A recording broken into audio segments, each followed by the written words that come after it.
हरे कृष्णा। किसी व्यक्ति को किसी फील्ड में सफलता मिलने की शुरुआत होती है तो उसके आसपास कुछ लोग रहते हैं जो हमेशा उसकी प्रशंसा करते रहते हैं, हमेशा उसकी बड़ाई करते रहते हैं। बट जब व्यक्ति को सफलता मिलती है उसके साथ साथ ऐसे भी कई लोग उसके साथ जुड़ते जाते हैं उसके जीवन में, जो हमेशा उसकी बातों में कोई ना कोई कमी निकाला करते हैं, कोई ना कोई दिक्कत ढूंढ लिया करते हैं कि इसमें ये समस्या है, इसमें ये समस्या है। वो हमेशा कुछ ना कुछ ऐसी बातें करते रहते हैं। तो व्यक्ति को ऐसा लगता है कि ये जो बोल रहा है, जो हमेशा मेरी चीज़ों में बुराई निकाला करता है, वो मेरे किसी काम का नहीं है। व्यक्ति को ऐसा लगता है, या उसकी जो राय है वो मेरे लिए कोई ज़रूरी राय नहीं है, तो उसकी बातों को ध्यान दूँ ना दूँ कोई मतलब नहीं है, वो बकवास करता रहता है तो उसको करने दो। व्यक्ति ऐसा सोचता है। तो क्या ये सोच सही है? क्या जो व्यक्ति हमारे चीज़ों में बुराई करता है हमारी, या हमेशा हमारी चीज़ों में हमारी कमी निकाला करता है, क्या उसकी बात को हम सीरियस ले सकते हैं? आज हम उसी बारे में चर्चा करने वाले हैं। रामायण और महाभारत में कई पात्र ऐसे हैं जो दूसरों की गलतियां निकालते रहते हैं। जैसे कि अर्जुन के जीवन में था कर्ण, जो हमेशा कोई ना कोई गलती निकाला करता था अर्जुन की। वैसे भीष्म पितामह के जीवन में थे शकुनी मामा। भीम के जीवन में था दुर्योधन।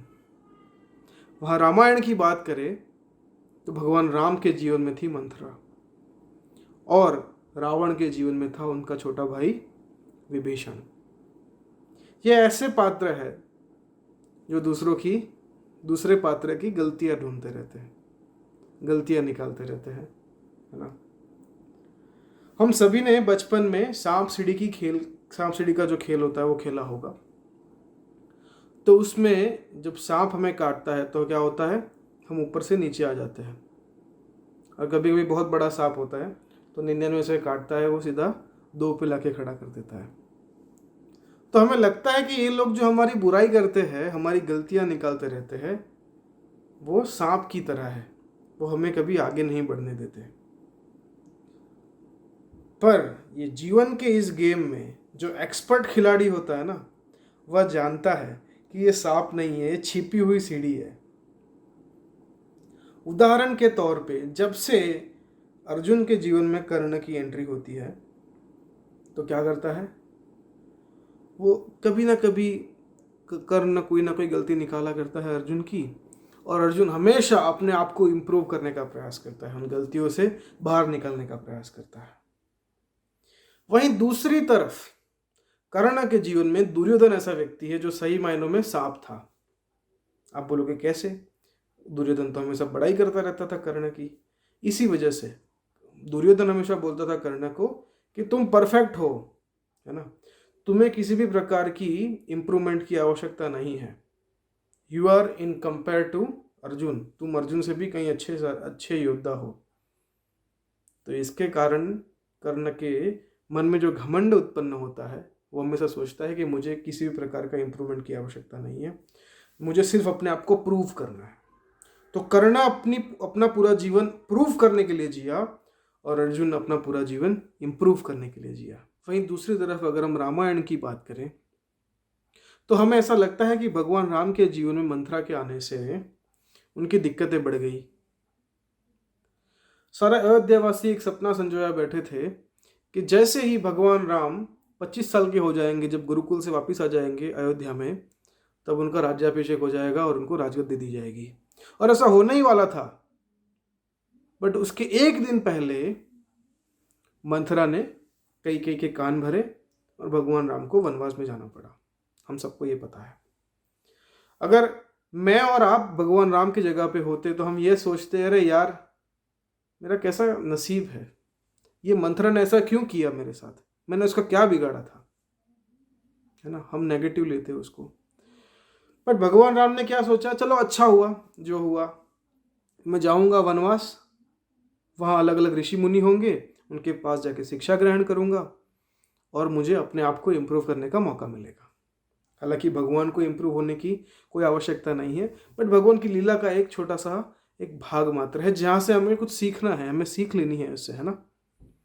भगवान राम ने यह सोचा कि वो जो ज्ञान मिलेगा मुझे वनवास के दौरान, जब मैं वो वनवास से वापस आऊँगा, जब मेरे को फिर से राजगद्दी मिल जाएगी, तब मुझे वो ज्ञान बहुत काम में आएगा, मैं अच्छे से शासन चला पाऊंगा।